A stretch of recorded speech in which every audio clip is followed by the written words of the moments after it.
everyone, welcome back to my channel. So today I have a video on a perfume that's been requested so many times since it was announced, and that is the brand new Dior Parfum, another version of the Dior fragrance. So I'm going to be letting you know what this smells like. I'm also going to explain the whole Dior range because I know it keeps changing and there's quite a few different versions. So I just want to demystify that whole range for you.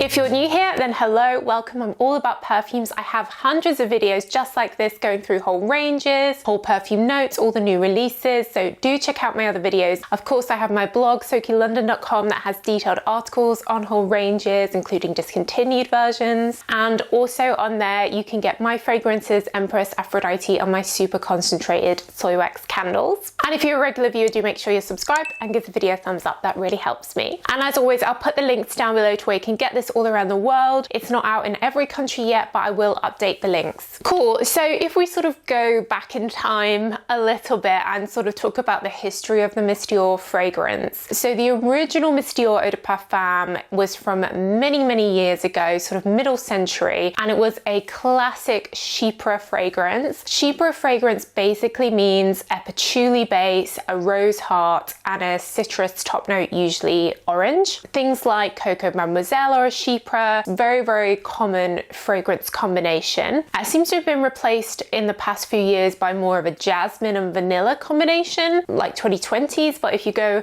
into 2010s, like so many perfumes were chypre, and it was also popular back in the day, but it had some deeper, more sort of animalistic tones in it that were typical. So about 20 years ago, the Dior perfume was sort of re-released with Dior Cherie. Now, if you've been watching me for a while, you'll know that Dior Cherie was like my favorite fragrance, and it was the inspiration behind my Empress perfume. It had this strawberry top note, it had this popcorn caramel toffee base, and the patchouli and the rose, the signature sort of chypre scent, and it was just fun. It was fruity, but it still had that like strength from the patchouli.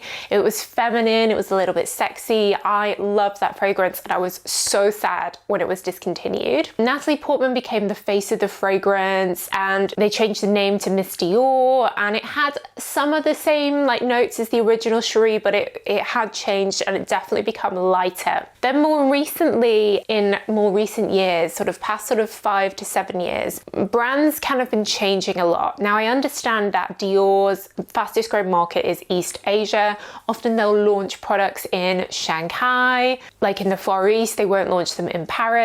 Like, this is definitely their sort of where they target a lot of their marketing and new products across fashion and beauty and everything. And that market tends to like a lighter fragrance, something fresher compared to a European market. So what I've noticed is that they've been kind of reformulating and changing the smells. So Dior was re-released the other year. I have it here in this mini with this fabric bow. The older versions have these metal bows, and it was totally changed. So none of that signature Dior Cherie DNA was there anymore. This is a very light eau de parfum. It has a lily of the valley in. It's like a pretty floral, nondescript fragrance to me. I don't rate it. The prices have kept going up each year, so you know, you're over £100 for the full size, and I was just really disappointed with the new Dior Eau de Parfum. They also reformulated Dior Blooming Bouquet.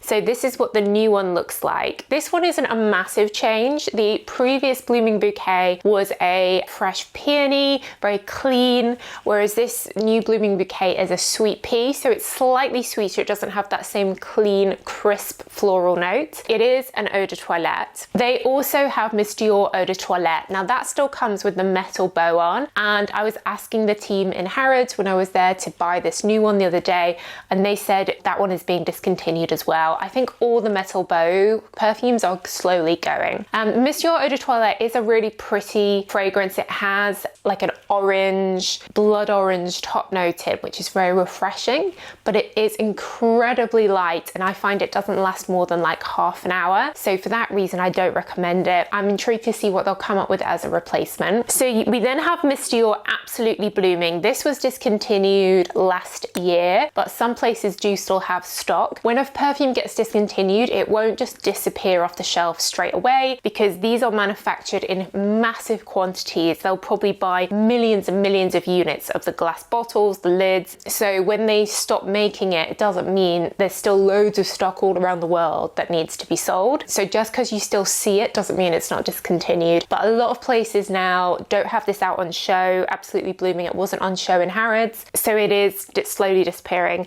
Absolutely Blooming was my second favorite after the old Miss Dior Cherie.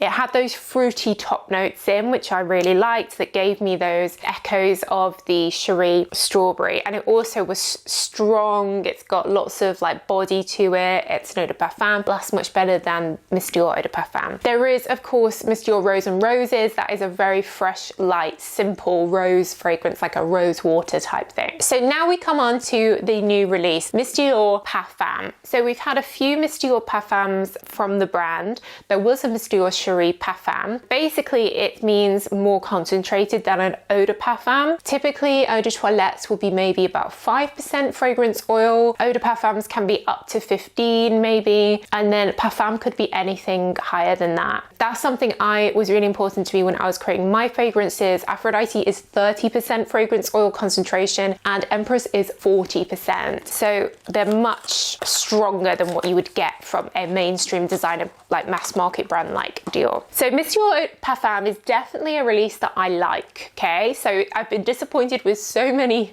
new releases of Miss Dior. I do definitely like this one.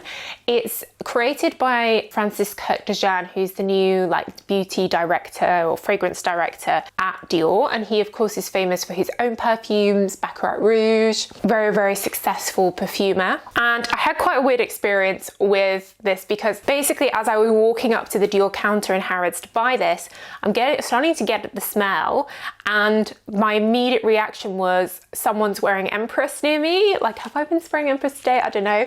Well, I could really smell my Empress perfume, which is inspired by Miss Dior Cherie. And then I get the new Miss Dior Parfum and spray it, and it's like, oh my God. It's really, really giving me original Miss Dior Cherie vibes, giving me Empress vibes for sure.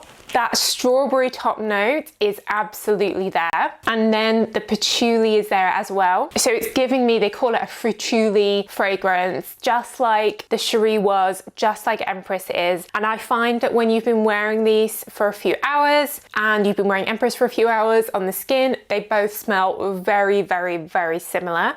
At first, Empress is definitely way stronger than Miss Dior Parfum, but as they settle, they become even more similar. So Miss Dior Parfum is definitely the brand sort of echoing back to the stronger fragrances of the past, which is great. It doesn't have any of these light lily and white floral, the very light notes in that I found quite annoying.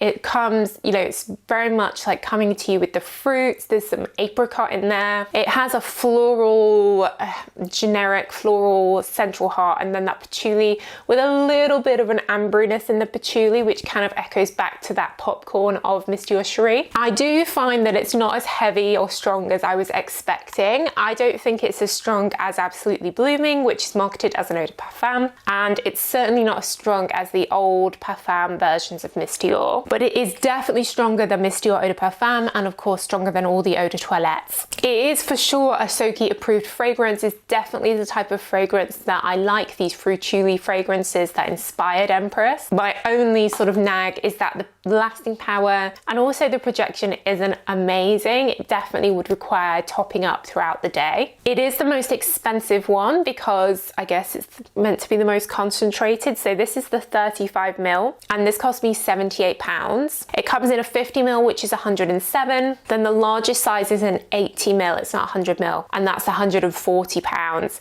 So it's not cheap, but it's definitely feminine. It's something you could wear wear in the evening as well as during the day. It's a little bit more sexy, and I can see where they've released it now for Valentine's Day. It would definitely make a nice Valentine's Day perfume. I love that they've brought the fruity notes back to Dior, because you guys know I do love fruity. Let me know if you've tried this yet. What do you think of it? And have you got Empress? Let me know how you think they compare, especially in the dry down. I do actually have an offer on Empress at the moment for Valentine's Day on my website with 15% off, so I'll leave that link below as well. But yeah, let me know what you think about it. Which is your favorite version of Miss Dior? There's been so many flankers over the years, so do let me know in the comments. And like I said, I'll leave all the links down below as well.